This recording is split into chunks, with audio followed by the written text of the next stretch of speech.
Ben ritrovati dalla redazione. A Trieste auto incendiate, vetri dei lunotti posteriori infranti per appiccare le fiamme all'interno degli abitacoli e in più nel mirino finiscono anche i cantieri edili. Cresce in modo preoccupante il numero di casi di incendi dolosi sui quali stanno indagando Polizia di Stato e Carabinieri.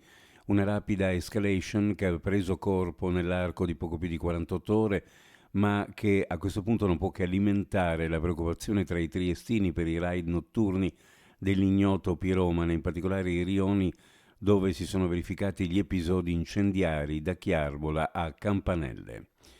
Le intimidazioni, le offese, le bugie che continuamente vengono affermate in pubblico da chi porta responsabilità di amministratore e gestire la cosa pubblica non sono più tollerabili, ma non ci faranno desistere dall'impegno che ha assunto nei confronti dei cittadini di Trieste che credono nella trasparenza, nella partecipazione nonché nella tutela del bene pubblico, finalità che non appartengono a coloro che oggi amministrano la città. Il giorno dopo la presentazione del progetto definitivo della cabinovia urbana, il Comitato Nuovo Via ha replicato la dichiarazione di Giulio Bernetti con un duro comunicato stampa. L'obiettivo dell'amministrazione nei confronti del Piano Nazionale di Ripresa e Resilienza è quello di un suo miglior utilizzo possibile da parte del sistema regionale nel solco di uno storico che vede il Friuli Venezia Giulia come una delle regioni italiane più virtuose nella capacità di spesa dei fondi europei. L'ho detto a Trieste l'assessore regionale alle finanze Barbara Zilli nel corso del seminario Europa Dove vai verso le elezioni 2024 che si è tenuto nella sede dell'Ince, a cui hanno partecipato tra gli altri il segretario CEI ed ex presidente della regione del Friuli Venezia Giulia Roberto Antonione, l'ex europarlamentare Giorgio Rossetti e Roberto Cosolini in qualità di presidente dell'associazione Luoghi Comuni, organizzatrice dell'evento. Una decina di minuti in meno per coprire la distanza da Trieste a Venezia via treno, con un guadagno quasi esclusivamente nel tratto da Ronchi dei Legionari Sud a Mestre.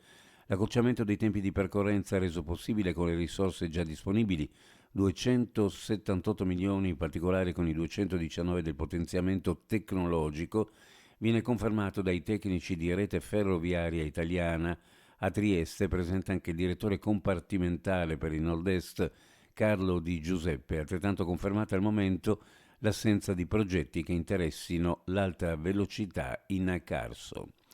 Il Comune di Trieste presenta il bilancio 2024-2026 in anticipo di un mese per il secondo anno consecutivo e la spesa corrente aumenta di 20 milioni di euro senza incremento della pressione fiscale, ma potenziando il contrasto all'evasione in sinergia con Esatto.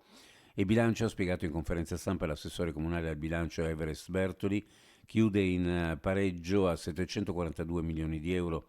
Il debito residuo è stato quasi dimezzato rispetto al 2017, all'inizio del terzo mandato di Piazza, da 123 milioni di euro nel 2017 a 69 milioni nel 2024.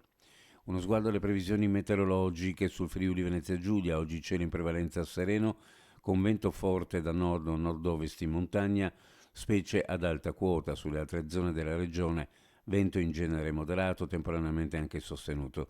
Ad alta quota piuttosto freddo, sulle creste al confine con l'Austria, possibile qualche debole nevicata portata dal vento in quota. Temperature minime in pianura fra -1 e +3 e sulla costa fra 4 e 7 gradi, le massime fra 9 e 12 gradi centigradi. Previsioni a cura di ARPA e FVG Meteo. Ed è tutto per il nostro appuntamento con informazione dal nord-est. Grazie per averci seguito, a più tardi.